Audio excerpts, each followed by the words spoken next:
There we go. Good afternoon. I'm Carl Blackstone with the Columbia Chamber, and we're thrilled that you've joined us in person today. And we've got a bunch of people online as well. This is a redo. We were here a couple weeks ago before the general election, and so we want to thank both of our candidates here today for being with us for this runoff. We were thrilled to partner with our good friends at the Urban Land Institute and the South Carolina Restaurant and Lodging Association and our friends at University of South Carolina to host this today. And last 2-3 weeks ago when we were here, we had a few people in here, but we had over close to 800 people viewing later on social media and checking out the videos. So we hope to have similar numbers today as well. So it may be a small crowd here, but we got a big packed crowd watching it on social media. So anyway, we want to thank you again for everybody being here. And it's my privilege to introduce Kirk Mendaza. Kirk has been doing this. He's chair of the political department chair for political science, College of Arts and Sciences. Sorry, I had to look at that twice. Yeah. We've all known Kirk. He helps us out tremendously at the Chamber. He's a proud graduate of Leadership Columbia, but does a ton for not only us at the Chamber, but also for this university. So I'm gonna turn it over to Kirk and let him start the process. So thank you again. Thank you, Carl. Daniel, Tamika, thank you. Good to see you all again. Thanks to everybody for being here. For folks that are online, appreciate you joining us as well. So just to give you a sense of what you're about to see, we have a Q&A format with both of our candidates. We're going to give them an opportunity to sort of introduce themselves, and then they'll field a series of questions that have been submitted to us in advance, but which they have not seen at this point in time. And they'll have approximately 3 minutes to answer each question. I may follow up with one, and I've told them that if I do, they'll have another minute to respond. And then we'll give them a couple minutes to kind of close things up for us. And we'll be here for about an hour, and we'll let you all get on your way and get along with the rest of the day, and especially the candidates, because we know they have events packed over the next week. So with that in mind, let's turn things over. We're gonna hear from each of the candidates, let them introduce themselves, give us a 2-minute kind of introduction, and we'll start with Tamika Isaac Devine. There we go. Good afternoon, everyone. Thank you so much for being here. And this is an honor to actually be here and sit with Councilman Rickeman as we enter the runoff for mayor of the city of Columbia. I'm currently an at-large member of Columbia City Council, first elected in 2002. And I am also a candidate for mayor. I wanted to say, really go through this is home for me. I'm passionate about Columbia, all that stuff. But the reality is we're here because we are at a critical crossroads in our city's history. The voters of City of Columbia looked earlier this week, and clearly they've voted for experience and wanting to see somebody who is ready on day one to move this city forward. And so now you have the opportunity to look at two candidates that love this city passionately. But I think there are very clear differences between us as two candidates. And so you'll have the opportunity to hear from us and about our passion, but also about our experience and how that experience will translate into actually moving issues and items forward for the city of Columbia. I know this city like the back of my hand. I know the richness and diversity of this city. I understand our challenges, but I also understand our opportunities. And we need a mayor that is going to look at those opportunities in a way and be able to roll up her sleeves every single day to get to work for you and with you to move those issues forward, whether it be dealing with our unhoused population, dealing with those experiencing mental illness, expanding affordable housing opportunities, growing our city in an inclusive and equitable way. We need a leader who is going to make sure that representing this entire city, make sure they are representing all citizens of this city, and making sure that the issues that the citizens that are important to the citizens are taken into priority and implemented in a way that keeps us moving forward, growing together, and making sure that we as the capital city truly are living up to our potential as the greatest city not just in South Carolina, but in this country. Thank you. Thank you. We'll now hear from Daniel Rickeman. Have a couple minutes to introduce yourself, sir. Well, thank everybody for being here today, and those are this is a great opportunity. As Ms. Devine said, you know, this week we had an election and two of us are here. 67% of the voters said, hey, we want change. We want something different. What's been going on is not working. We want something better for our community. Columbia can do better. For me, it was shocking last weekend to see in the newspaper, in the Myrtle Beach newspaper of all places, the headline of that Columbia was stagnant and that we were barely getting along, and people were saying it was okay for us to be that way. I don't think it's okay. There's a lot of changes going on right now in the United States. There's a lot of investment being shifted around, and people are looking for a place that they want to call home. I made Columbia my home almost 35 years ago after I graduated from the University of South Carolina because I fell in love with Columbia. And there were opportunities for people like me to start a business. I want the same thing. I don't think you can start those businesses or have those opportunities today in the atmosphere that we have. We've got to change the conditions. We got to deal with the tax situation. We got to tackle affordable housing, but not just affordable housing. We got to make a pathway to home ownership. We have 46,000 plus homes in this community, and 26,000 of those are rented. We need to make a better effort and leverage the dollars and the tools that we have in our toolbox to create more opportunities for folks. Look, this is a great community and we deserve better. And this is about the entire community, but we need to invest internally in our city. We need to invest in our employees. We need to invest in technology, and we need to give them the autonomy to do their job. And that means all across the spectrum. We also need to hold our partners accountable, but also make sure that we're funding and helping them leverage funding so that they can make an impact in our community.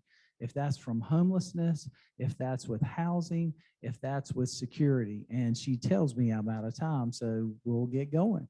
All right, thank you very much. All right, for both of you, we're going to cover a lot of the same topics that we talked about 2 weeks ago. But since we're only down to 2 candidates instead of 4, we'd love to hear some specific thoughts from each of you that provide a bit more details that would address these questions. So Daniel, we'll give the first question to you. What are your top 3 priorities that you plan to work on if you're elected, and what is your plan to address those priorities? There it goes. I will wait for the green light. I'd say first is obviously public safety. Second would be working on these regulations that are hindering business growth. Number 2 and number 3, addressing affordable housing, which I think is a key to a lot of different. So when we put all these 3 things together, public safety, let's talk about that. We're talking about recruitment. We're talking about retention. We're talking about community involvement. But we're talking about a judicial system that we need to address. We're talking about technology. So let's break those down in recruitment and retention. Well, what's very important in recruiting today? 1, officers need to know that we stand behind them and that we're going to support them. And what does that mean from supporting? Well, that means, all right, let's take a look. Not only is that about financial support, but that's making sure that they have state-of-the-art equipment. That means that we have wellness programs both for their mental health and for their physical health. There's much more demands on an officer today than there ever has been. And so we need to make sure that we're addressing that. As we talk about the technology, that's everything from body cams that connect with the car cams that connect with the cloud. That protects the community, it protects the officer, and it makes sure that everything is transparent. We need to talk about, take-home cars, making sure that each one of these officers has a car that they can take forth and back to work so that they have their needs covered. This is a big, big deal for a lot of officers in recruitment. We need to talk about, as we go forward, we talk about community involvement. We need to create a crisis team, a real crisis team that can be on the scene. And I've told this story before, but I had an opportunity to be with some officers and in a situation where the officers were taking care of the victim and their 2-year-old child was sitting there standing over them, watching them bleed. And we need a crisis team there to help that. If that's a mix of pastors, counselors, medical folks to deal with this in a situation. This could also be deployed when dealing with the homeless. We know where our hot spots are, so we need to start using that technology to disperse these crisis teams to help our officers. That's something that we need to enhance more. Yes, we have some social workers and we have had training, but we really need to take it to the next level. And I think developing a team that can have in each region, which can be dispersed both night and day to help with this situation, is huge. I think the judicial system, we need to work together. We have a lot of repeat offenders. A lot of officers are frustrated that they're constantly arresting the same people and they're being allowed out. We have to tackle gun violence. I've been reading a book called Bleeding Out right now, and it's kind of eye-opening, folks. And after riding with the officers the other night and being involved in a shooting, and I ran too long here on this one, so we'll get back to it. So I'm going to ask you a follow-up question. I'll give you 1 minute to respond to that. Pick one of the priorities you just identified and tell us a specific timeline for what you would either propose or do right off the bat if you're elected mayor. Well, I think you could take the regulations. Look, we know what it is between the architects, the engineers, and the developers in town. We know where the hiccups are. If it's C2 regulation that requires two parking spots to be taken away to plant a tree, these things that we can fix immediately, and we can train our staff and give them the autonomy to make decisions on the spot instead of sending somebody to the DDRC or to BOZA, which just costs time. You're talking about adding 60 to 90 days if we're lucky to a process. So that's something we could fix right off the bat. Okay, thank you. Tamika, same question to you. What are your top 3 priorities that you plan to work on if you're elected, and how will you address those issues? So I'd say similar, but I think the approach is a little bit different. I mean, certainly crime and safety is very important. We have to have a safe and secure city. As a mom of school-age children, I know how important it is that we have safe neighborhoods. And if we're going to retain and recruit people here, we have to have a safe city. And so that does include law enforcement, but that's not the end all be all. So with law enforcement, we do need to worry about recruitment and retention of our officers. And I've presented a plan on that. How do we empower our officers and incentivize them not only to come to the city of Columbia, but to live in the city, live in the communities here in the city so they can build relationships, expanding the technology like ShotSpotter and cameras, but also investing in state-of-the-art forensic lab so that they can solve crimes internally. And then also looking at how do we give them the training and recruit, particularly officers of color. We have great HBCUs here in the city of Columbia. How do we partner with them to recruit more officers of color so that they understand the communities that they're policing? In addition to crime and safety, we have to look at our affordable housing options. And as the chair of the Affordable Housing Task Force, not only do I talk about it, but I've actually done it. And our task force has been meeting for the last year. We come up with, first of all, an action plan on how we move forward. And now we're doing a housing needs assessment. And we'll be able to then take that and look at how do we partner with our private partners, the county and others, to be able to help us add to our inventory of affordable housing. And so this is not 3, this goes with 2.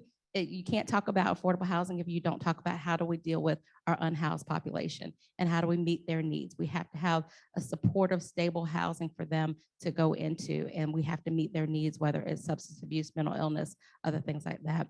And then I guess the third priority would be growing our city in a way that is inclusive and equitable. How do we address the issues of growth within our city so that we are growing, how we are growing our small businesses, how we're investing in our neighborhoods so that we're providing a quality of life for more people to want to live here in this city. And so how do you do that? You do that by making sure that you understand the diversity of our city and then investing in the needs to support our small businesses, our families, folks who are coming here even as visitors. And so those are the 3 priorities that I'd have. And through all of those, I'd just be remiss if I didn't say the whole thing about my campaign is equity and leading with a lens of equity. And so all of those priorities and others will be with a lens of equity. So we understand that crime and safety is not, just about law enforcement, but how do you employ resources to equitably throughout the city? Affordable housing is not just putting affordable housing in one area of the city and not just looking at rental, but how do you run the gamut of affordable housing options? And then of course, how do we grow our city? How do we invest in every area of our city equitably so that they're all growing? Yes, ma'am. Thank you. So a same follow-up question to you. In 1 minute, what is to pick one of those priorities and tell us your specific timeline for what you would either do or propose if you're elected mayor? Okay. So all of them are, I think, very important, but I'll take affordable housing because this is something that I'm very passionate about and again, already working on. And so you can talk about issues, but look about what you've actually already done to address those issues. And I think that's a distinguishing fact between me and my opponent, that I've actually led on these issues already. So be able to move forward as mayor, we'll be able to do that. So how do we do that? We have a housing needs assessment that we can get state housing to do that'll tell us what our gap is. It's probably a little bit under 20,000 is the gap. And then we look forward to looking at funding options, whether it's a housing trust fund, whether it is a bond, whether it is public-private partnerships and leveraging state housing dollars, but put a timeline for how on an annual basis, we will increase the number of affordable housing units in the city of Columbia, and then benchmark that year after year so that we know not only we're meeting our current needs, but we are meeting the needs as we grow. Okay, thank you. We're going to move now into the topic of economic development. Tamika, you'll get the first question here. What do you view as Columbia's most significant challenge to growing commercial investment, and how will you address that challenge? I would say, and it's hard to say significant challenge because I think we have several challenges and I think we have to look at it holistically. And I think that's a problem with Columbia. We tend to look at our issues very one-sided and say, oh, well, if we fix the tax issue, well, then we're going to grow. The tax issue is one part of it. So really my priority on growing is really looking at workforce development, making sure that we are investing in resources, whether it's partnering with our Midlands Tech and our institutions of higher ed, whether it's partnering with K through 12, that we're providing and training and building a skilled workforce that is not only just available for the jobs that are available here today, but the jobs that we want to recruit. A lot of businesses are looking at where they want to be. And I'll tell you, taxes is one, but quality of life is huge. But having that skilled workforce is paramount. If we don't have the skilled workforce to meet the jobs, then people aren't going to come here. And so as a priority, I would make sure that we're working on developing workforce development opportunities, investing in our citizens so that they have the skills not only to meet these jobs, but also to become business owners themselves. Okay, thank you. Daniel, same question to you. What do you view as Columbia's most significant challenge to growing commercial investment, and how would you address that challenge? Well, first of all, it's a three-prong because it's not just one. It is high taxes. It's the regulations and the red tape that keep businesses from growing and holding them back. And then the third part is recruiting and selling. So first of all, we need to revamp our economic development efforts and do what other communities like Greenville, Lexington, Kentucky, Austin, Raleigh, Charlotte, North Carolina, and Atlanta are doing, which is actually going out and recruiting development teams and bringing them here and showing them what we have to offer. I think the second part of that is you have to deal with the high taxes. It's the two issues that are preventing investment here. I've had investment bankers here. I've had institutional investors here. And I've talked to a lot of folks who've come here to look, what can we do to make Columbia more attractive? And taxes and the regulations are the two number one things that hit. So we have to address that. I think the third part to that is we've talked a lot about selling Columbia and dealing with that. And we have to do that along with creating opportunities for job growth. And that job growth is we have to be career ready. We're not career ready in K through 12.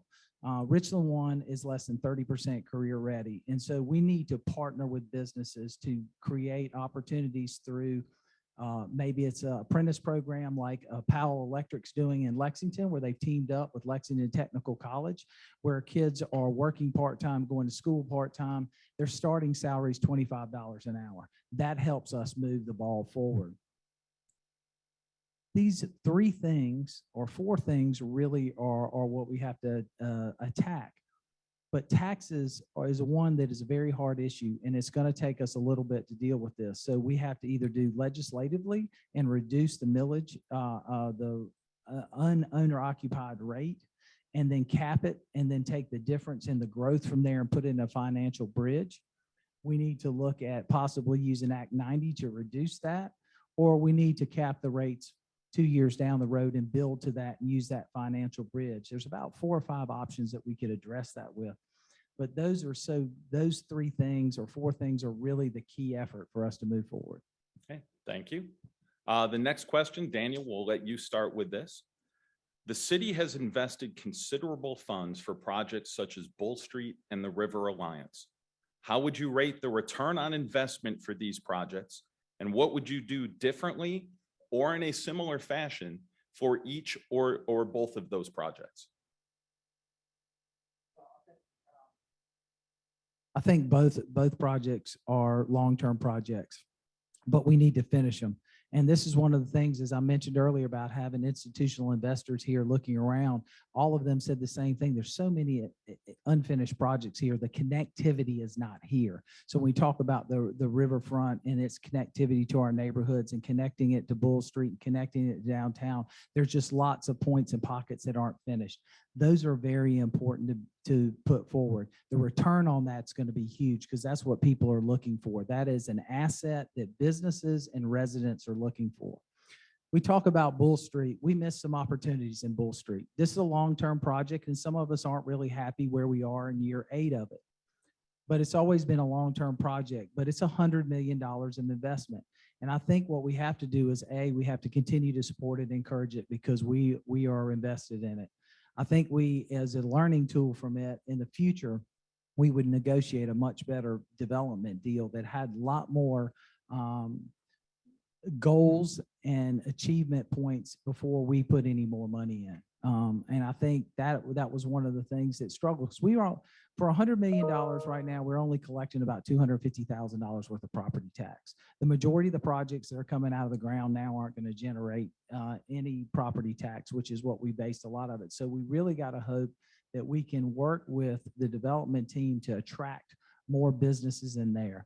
We missed an opportunity. We were there to insist on a grocery store, some other things to take care of the neighboring neighborhoods who are really have been kind of put in a food desert. And these are the type of things as we move forward that we need to address, so that we're not only addressing what's right there in the development, but what's surrounding the development. And I think those are some things that I would correct in that. I don't think that at this point we could say we're getting a return on anything, but the future hopefully will be shining on us. Thank you very much. Tamika, same question to you. The city has invested considerable funds for projects such as Bull Street and the River Alliance. How would you rate the return on investment so far? And what would you do differently or in a similar fashion for each or both of those projects? Oh, absolutely. And I want to just take the first part of my 3 minutes here, because I know the question on the other one was your top priority. And I think Councilman Rickeman was allowed to talk about 3 things that he would address. And so, of course, I mentioned taxes were important and how I would address taxes. First of all, you've got to bring people together. We have not brought the requisite entities together to address taxes. I talked about workforce development. And then also when you talk about regulation, you can't talk about regulation without looking at how do you work more collaboratively, of course, with our partners at the county, because if people are looking at Colombia and Richland County, they're looking at it together. So we have to work more together. So I did want to be able to do that, because I talked about the 1 because that was what the question asked, but he was allowed to go to 3. But specifically about this question, Bull Street, again, yes, it was a long-term project, and there's a lot I would do differently. I did not vote for the Bull Street agreement initially, because I did not feel like it was an agreement that actually gave our community the return that we needed to see. We certainly needed to have some benchmarks and some measurables in there. We knew it was a long-term project, but then how do you look at, what do we expect at year 5? What do we expect at year 8? And of course, nobody could expect that COVID would happen, but there are still certain things that we could do. For one, when I held out my vote, I was looking for implementation of a community benefits agreement. Cities around this country are doing community benefits agreement. When they are doing significant investment, they talk about what's the community benefit, not just for that development, but surrounding. And so whether or not it was long-term jobs that would be provided, whether or not it was housing opportunities, we have affordable housing that's going to go on Bull Street now, but it was like pulling teeth to get it. And I was talking to Bob Hughes all the time and saying, hey, we have a great developer who wants to do this. We need to do that. And so we need to have I think we need to have, although it's not our project, the city needs to be more intricately involved in helping drive things there. The mayor needs to be the leader at going in and recruiting and having people to the table. You know, I sat down and talked to Bob Hughes about recruiting an American Girl store. And yes, I'm a mom of girls, and so American Girl stores are very important. But when you look at this, those type of amenities that go to quality of life, I know moms who drive to Charlotte, drive to Atlanta for an American Girl store, and while they're there, they're spending money, they're staying in a hotel. And so things like that, you need a mayor that's going to say, hey, let's help recruit the businesses here. So I think that's really important. And as far as the River Alliance goes, the River Alliance, there has been a lot of great benefits. We just had the ribbon cutting on Saluda Greenway. And so it's been a lot, but we need to again work. That's a great regional partnership. We have to have a leader who's going to be working in a regional manner in order to move things forward. I've served on the River Alliance board in the past. I know they do great things, but they have to have the mayor sitting at the table pushing those projects forward. Okay, thank you very much. We're going to turn now and talk about schools and education. Tamika will give you the first opportunity to answer this question. For an area to thrive, it needs good schools. How will you work with school districts to specifically address the educational needs of our community? Great question. And I think this is definitely an example is if you want to know what someone will do, look at what they have done. You know, I am a mom of 3 school-age kids in public schools here in Richland County.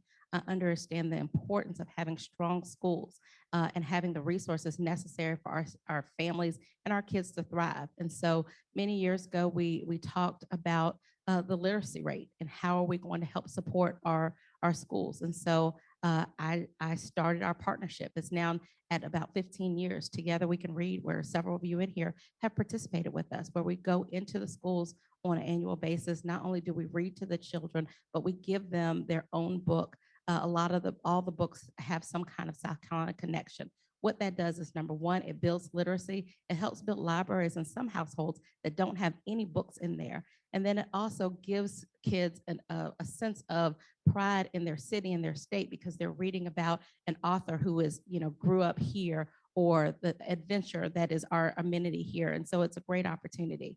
Another program that I started several years ago was financial literacy classes with Richland One, starting in Title I schools. And so we go and we started a savings account for every kid coming into kindergarten, and then we match their savings. But what we also are doing is age appropriate financial literacy. But what happens when you have your 5 and 6 year olds learning about saving and money and what that means, they're going home and they're talking about it to the older brothers and sisters and their parents. And so you're building financial literacy for the whole family. And so those are some things that we've done. But I think, again, as the mayor, you have to be a leader on this. You have to make sure that although we're not over the schools, that you're supporting them in a way and understanding what we have to do to support our schools. So what that means, partnering with them with outdoor classrooms in our parks, or advocating for out of school time in the community that brings about not just literacy, but broadband access to people that don't have broadband access. But most importantly, the leader, the mayor needs to be the leader and needs to be meeting with the school district on a regular basis and understanding their needs and also their challenges. Some of the challenges our school districts have, our teachers are tasked with teaching kids who are coming in who did not sleep at night, who were come to school hungry, who may have seen something out in the community and that they're bringing it into the school. And so those are community issues. That is the mayor's issue, to make sure that our kids are living in safe communities so that they're not waking up to gunshots. And so how do we work with the school district to understand the challenges that they have, and then we support them where we can. And so that is something I have already done as a leader at the city and will continue to do as mayor. Thank you very much. Daniel, same question to you. For an area to thrive, it needs good schools. How will you work with school districts to specifically address the educational needs of our community? Education is a huge piece, especially for economic development. And unfortunately, we're in a very interesting place in Colombia, because if you take high taxes, high crime, and poor schools, that's where we're on the cusp of right now. And so we really need to work together. Not only do we need to work in unison with the school district, but we got to hold them accountable. We can't continue to have these kind of laissez-faire kind of conversations with them and not put the pressure that we demand more for our school system. Our kids deserve it. When we look at career readiness being less than 30%, and we look at that we spend $4,000 or $5,000 more per student, we still have kids who are falling through the system. So when we talk about, addressing issues, dyslexia and learning disabilities are a huge problem in our school system, especially in the public school system. The kids who are fortunate to go to other schools are able to address it. I'm one of those kids who fell through that crack. My mother made the sacrifice to make sure I got it, but it's a growing problem. There's been a lot of studies now showing that this is why there's more female going to college than there is males. So we're losing males. So we need to make sure that, one, we're addressing the issues. Number two, that we're working with the school board together to have a better standard of excellence. We have one school in the top 20 in Columbia, South Carolina. It is Dreher High School. It's number 17. Okay, so we're not at the level that we need to be, but we need to work as not only as a mayor, we need to work with the school board, but as a community, we need to address these issues. There are some huge disparities where there's broadband issues, technology issues, and other things that we can address as a community. Mobile, Alabama, years ago, we all went down there and saw, and they used opportunities by bringing the business community in to help. And they had ways to get parents to come in and be part of the Parents Association and take the time to get to know the family so they could fill the gaps, make sure there was a brother or sister who were there after 3 to 5 to help with homework and addressing these issues. But we can't continue just to sit by and not say anything or do anything. And this is where the mayor's job is. If we don't have good schools, all the economic development changes we do, all the recruitment we do is not going to work. If you look at Richland 1 has lost 4,000 families over the last decade. Most of those families went to Richland 2. So we need to address that. We need to bring people back into the core of the city. We need to address that along with affordable housing and the education, and that creates job opportunities. And those jobs that come here, that we can groom kids through to get to that program and show them they have an option and they have a future. Thank you. Thank you. All right, so we have a question now from one of our audience members. And Daniel, we'll start with you on this. And I'm going to admit up front, there are some statistics that are stated here. I have not had a chance to vet those statistics. I don't know if they are accurate. I will trust that they are. But the political scientist in me always likes to verify information before I say that. So with that caveat in mind, here we go.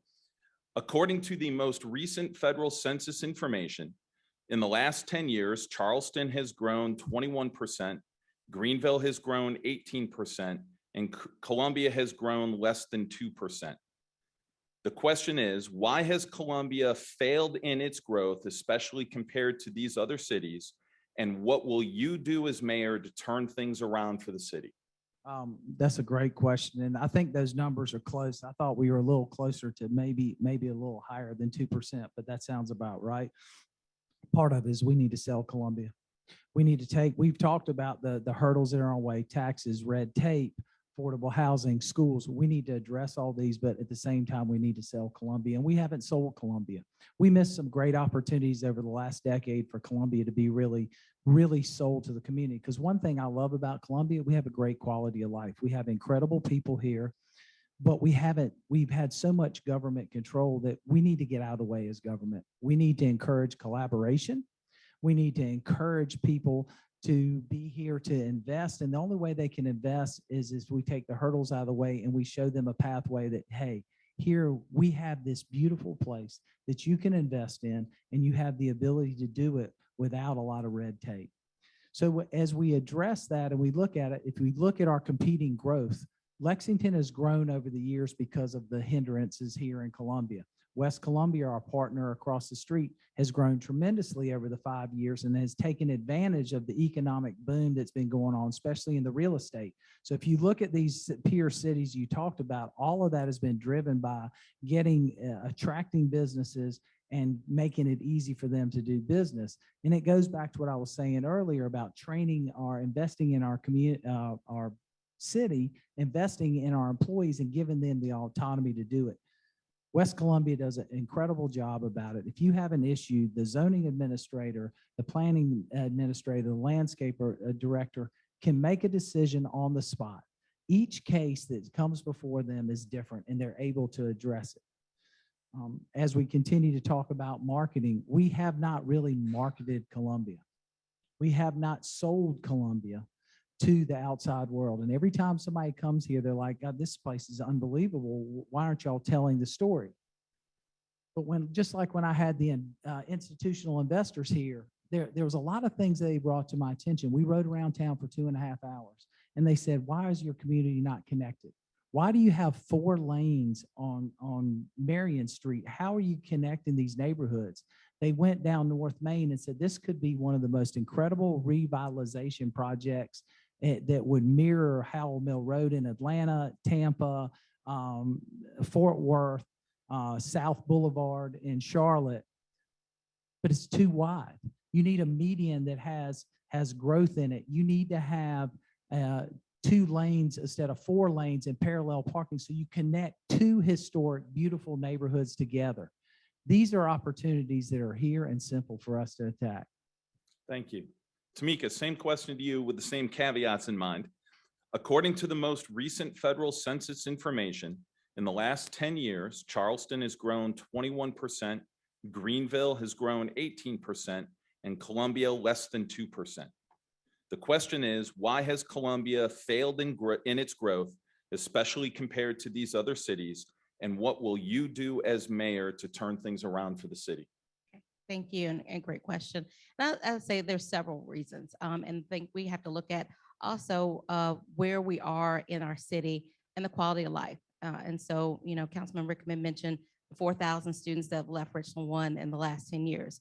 But we have to look at that. That isn't necessarily because the school isn't good. That's because we have demolished Allen Bennett Court and Gonzalez Gardens, and we have lack of affordable housing here. I know so many people who actually want to be in Columbia, but they can't afford to live here. And so I know people who live in Sumter and they commute and work here in the city of Columbia. So if we're going to have growth, we have to address the needs and make sure that we are going back to that inclusive growth. We need to make sure we have affordable housing, quality housing for people at all income levels. We need to be able to connect our city and make sure that we're growing it in a way that the quality of life here is second to none. And we have so many opportunities with that, with the river, with our, with all of our nodes. People look at Greenville and they talk about Greenville a lot. Well, Columbia has so much to offer. We don't just have one place like downtown. We have downtown, we have the Vista, we have 5 Points, we have North Main, we have so many different things. And so how do we connect those things and make sure that people understand that this is a great place? So that's one thing, recruiting and people wanting to live here. We also have to create that environment that grows our businesses. So whether it is growing our small businesses or being attractive to recruit other businesses. And so that goes to the mayor. Having someone who is out there, yes, selling Columbia, but also not just selling Columbia, but who understands and sees the opportunities that we have. And so you're able to recruit people to come into Columbia and sell it and say, hey, Columbia is the greatest place to be. And this is why you want to be here, because we have the great quality of life, because we have great institutions of higher education, where it's USC, Benedict Allen, Columbia College, Seminary. I mean, we have a great opportunity to sell this city in a way that not only grows it, but then build that infrastructure that grows our businesses. And then last thing I would say about it is recognizing the diversity is our strength, and making sure that we're open to everyone. When I go to cities, the cities that are growing, they're the cities where especially young people want to come and be. And it's the cities that, yes, have a great, vibrant nightlife, but they also have where you can go and you are accepted, that we don't have the divisions, quite honestly, that we have in our community, whether it's race, gender, socioeconomic status, your sexual orientation, whatever those divisions are, cities that are growing are inclusive and they're welcoming, and people love the diversity of that city. And so we have that great diversity here. We don't celebrate it like we should. And so I think those are some of the challenges to our growth. And as the next mayor, we've got to work on those and have somebody who recognizes those challenges as opportunities and is selling our city in a way that not only helps us grow, but also, not only helps us grow, but helps the people who live here be proud of where they are. Thank you. All right, we're going to turn now to the topic of public safety, and Tamika will give you the first opportunity to answer this question. You've both stated that safety is a priority for our community. If elected as mayor, what is your priority in this area and what will you propose specifically to make this a reality? You know, my priority in this area, it's hard to say priority because safety is not one area. And I guess that's what I keep saying is if you look at and focus in on just one thing, you're going to fail. If we say that safety is about recruiting and retaining our police officers, but we're not investing in the areas in our community that are providing or making our neighborhoods unsafe, we're going to fail. If we invest just in our communities, but we're not investing in our law enforcement, we're going to fail.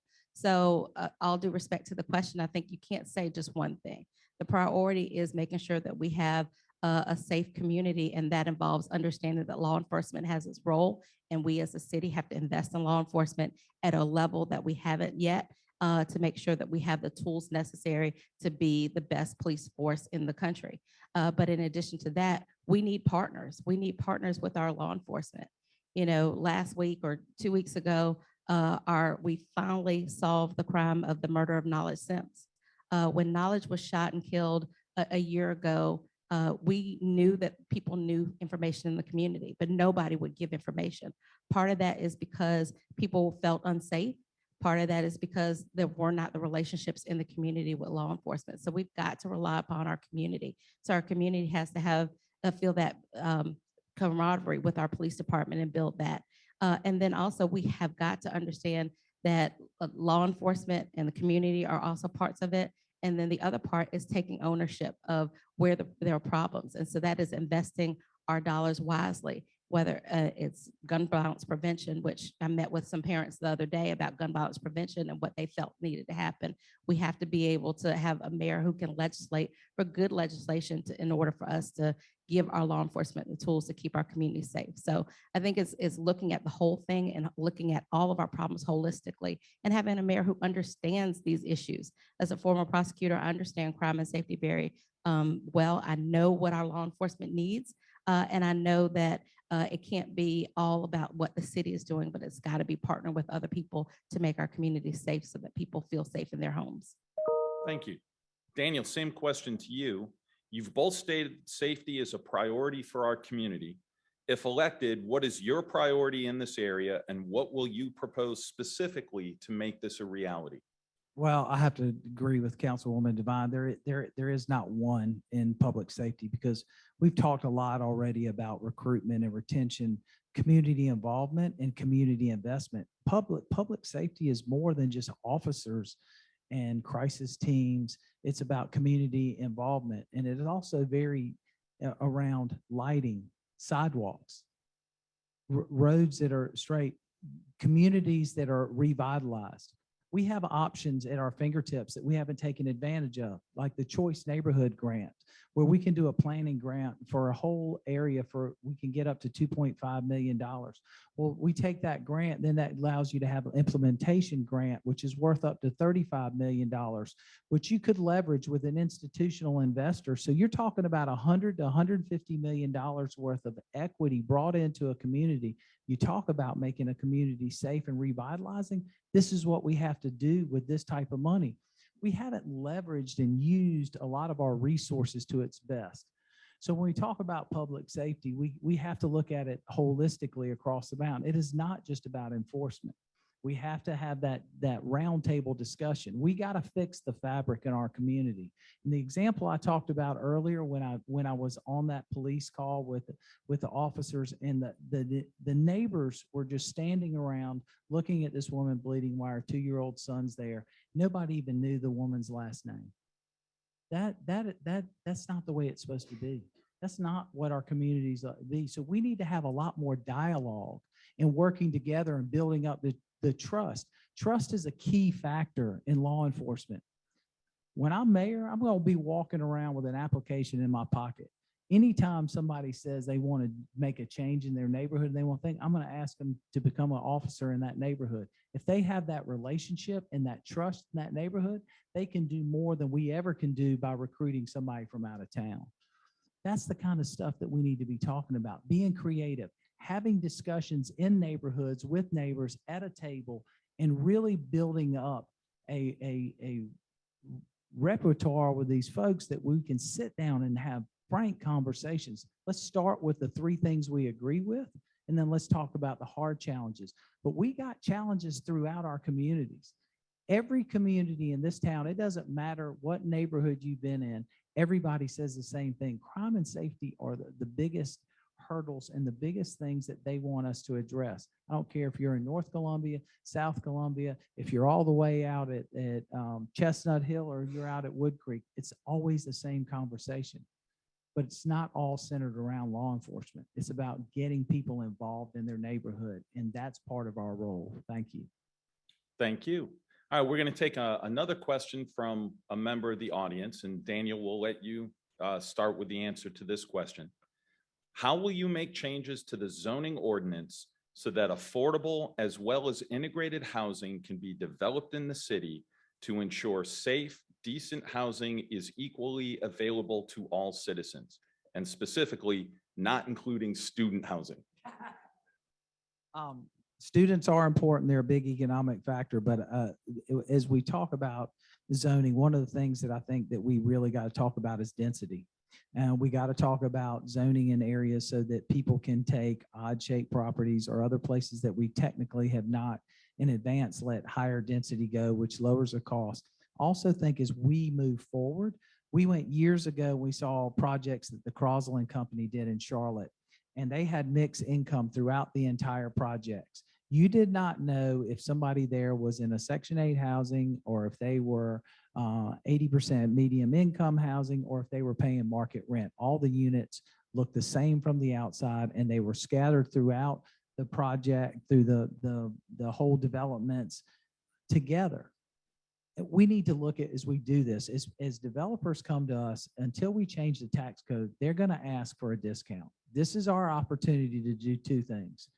Number one, address density, which we need to do downtown. Secondly, is have them add more affordable units, workforce housing, affordable using, obtainable using units as you want. But we also need to take this opportunity that as we're collecting those taxes and we give them the discount, that we take part of that money and put it into a housing trust fund. This is a great opportunity for us to start a housing trust fund and fund it by the folks that we discount, to put some of that money in there so that we can use to help spark development.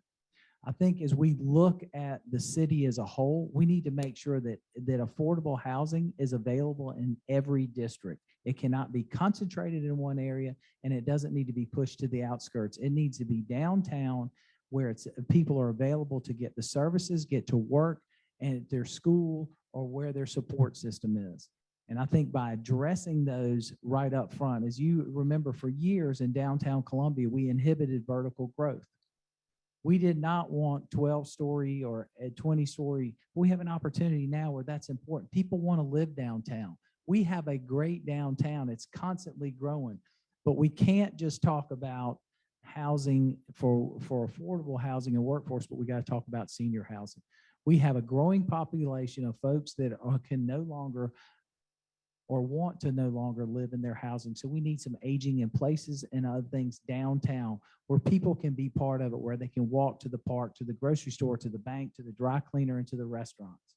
This is a need that keeps coming more and more forward in discussions, probably more lately than I've ever heard. But addressing these situations by identifying areas and going ahead and predetermining the development code so that the investors can come in and they know exactly what they can build, where they can build it, and they can get it done, will solve a lot of problems. Thank you. Tamika, same question to you.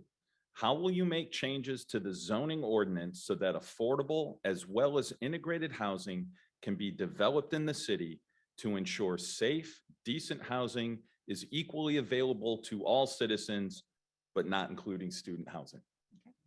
Well, I think the first step is coming up with a definition of affordable housing that everybody understands. The one thing that our task force, that was the first thing that we did, is come up with a definition, because when you talk to people about affordable housing, it runs the gamut. They think about, some people think about public housing, some people think of 80% of median income, but what is affordable housing? And so our task force came up with the definition that it is attainable, safe housing, people, rental and home ownership opportunities for people at all income levels. And so we have to understand what is affordable housing and what does it take to get affordable housing. Right now, one of the things in the city of Columbia that we have to understand is in order to be able to live in the city of Columbia, you have to be making about $17, $18 an hour. And we don't have people making $17, $18 an hour. So you have people who are working 2 and 3 jobs. And so having a universal definition so that then whatever zoning code says affordable housing, people know what it means and what they're getting. Because part of it also is a hindrance is when you have developers, private developers who are coming in who want to do affordable housing, who are not asking for anything from the city, they just are doing a tax credit deal. You have neighborhoods who say we don't want it. And so we have to do a better job at explaining what affordable housing is. But then when we address the zoning issues, we do have to, yes, look at density. We also need to look at advocating for inclusionary zoning. The city of Columbia has long recommended that we have inclusionary zoning. And we need a mayor who is going to not only educate, but lobby for that type of ability on the state level so that we can have inclusionary zoning. So you have the mixed income. And then we also have to look at placing different types of housing. So it's not all vertical construction, but when you think about adding for zoning that allows more duplexes and quadplexes and things like that, because you do have people who might not want to be in an apartment complex, but they need a housing. And then affordable housing, yes, it talks about it's student, it's not student, well, it's students, but it is seniors. It's also first-time people right out of college. And so how are we having a diversity of housing? And so I think our zoning code needs to allow for that diversity of housing throughout the city. And then lastly, and most importantly, we have to make sure that we are educating people about not just the need for affordable housing, but the quality of it. And so we have to have zoning laws that enforce great quality affordable housing throughout our city. You know, we've seen over the last couple of years when we have private developers who have affordable housing units where they're not forced to keep things up to standards and how that hurts our community. And so we need to have zoning laws that allows us to enforce and make sure that private developers are keeping their housing up to the standards that we expect everyone to. Thank you very much. All right, so we're coming up on our hour, and so we're going to let the candidates kind of close things out for us with some final thoughts. Since Tamika started things off with the introduction, Daniel, we'll let you start with the closing thoughts. And as you give us your final 3 minutes, if you would please address the question, why should someone vote for you? Please. So first of all, thanks everybody for being here today. You know, here we are. This is probably number 37, or I've lost count on how many forums we've done. I think today Columbia is in a unique position. For the first time in 35 years I've lived here, there's 4 seats open, and we have a direction. We have to make a choice. And there are people here who love this city. I don't think either candidate up here doesn't love this city with all their heart. And we're not doing this because this is healthy for us, because I know both of us are probably dog dead tired at this point and been running hard for 9 months. But I would tell you that you have an opportunity to choose a mayor who's going to work for everybody, who's going to stand up and realize that we have opportunities that we missed, who understands what it takes to recruit a business, to start a business, who's been through the zoning, who signed the front of the check besides the back of the check, who's been through Boza, who's been through those areas, but also lives downtown and is part of the neighborhoods, who understands when he first started his business in 1994, the conditions here kept kids here. A mayor who's going to stand up to the university and say, look, you need to be part of us. You need to be you are our economic engine, and you need to be working with us, embracing not only the students, but the neighborhoods and the university, and bringing everybody together. Look, I'm not a great public speaker. I'm the first one to say it, and I'm certainly not the prettiest person up here. But the reality is I have the ability to sit at the table and have a discussion with folks and bring people together. I understand what the word collaboration means, and that's what Columbia is lacking right now, collaboration. You need a mayor today who can work all the way across the lines and bring people together.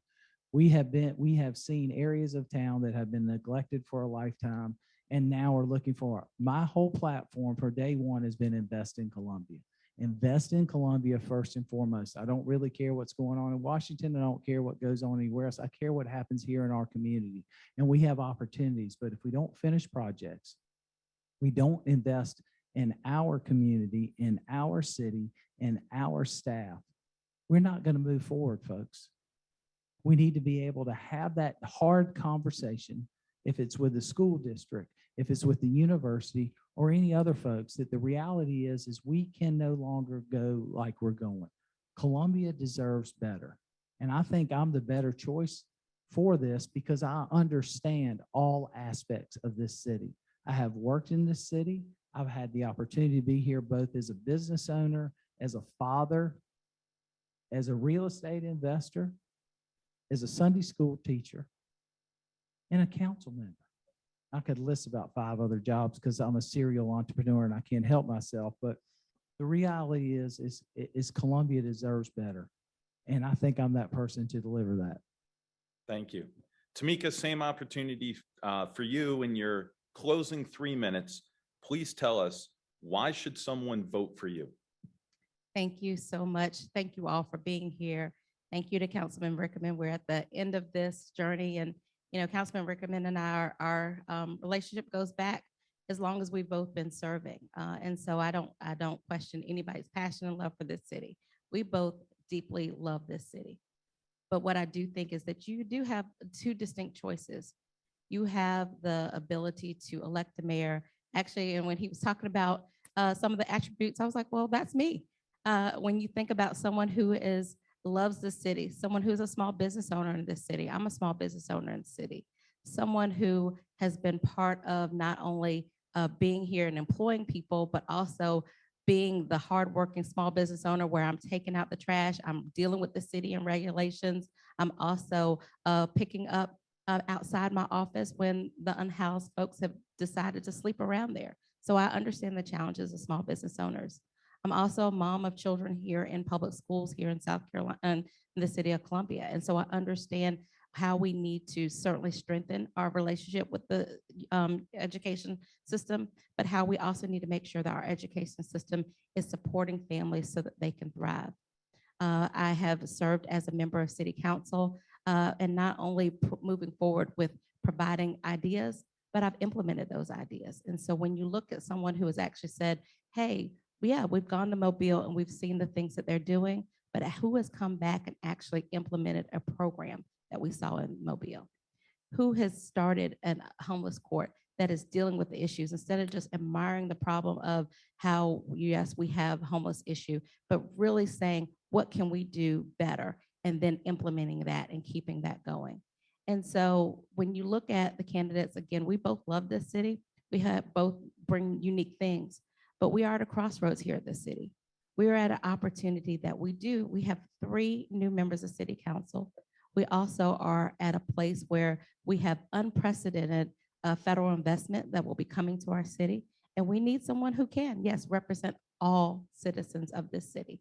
And so when you look at someone who understands the diversity, the rich diversity of our city, and will represent all citizens the same, and make sure whether you are Black, white, a Republican, Democrat, you live in North Columbia or live in Wood Creek Farms, that you have somebody who understands your issues and will get to work for you and with you every single day. Someone who will understand the challenges that we have and be able to actually come up with real solutions. Yes, collaborating and bringing people together, and then working forward to making sure that we're building our region so that every single person in this city, every single family is thriving, not just surviving. So I'm Tamika Isaac Devine. I'm asking for your vote to become the next mayor so that we can truly build the inclusive, equitable city that we all deserve so that we can continue to grow together. Thank you very much. Thank you to both candidates. Turn things back over to Carl Blackstone now.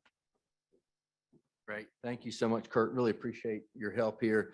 Tamika, Daniel, thank you for your time today. I know the end is near and y'all run a great race. But thank you for your willingness to put yourselves out there and your families to run for mayor. It's an important position, but one that we need leadership on, no doubt. So for those that are paying attention, Tuesday, November 16th is election day. So make sure you vote early. If you can't make it next Tuesday. There we go. Perfect. You got it from him. So next Tuesday's a big day. Thank you again to our sponsors. Thank you to the Restaurant Lodging Association, to the Urban League, and the hospitality of USC. We really appreciate it. So y'all have a good afternoon. Thank you.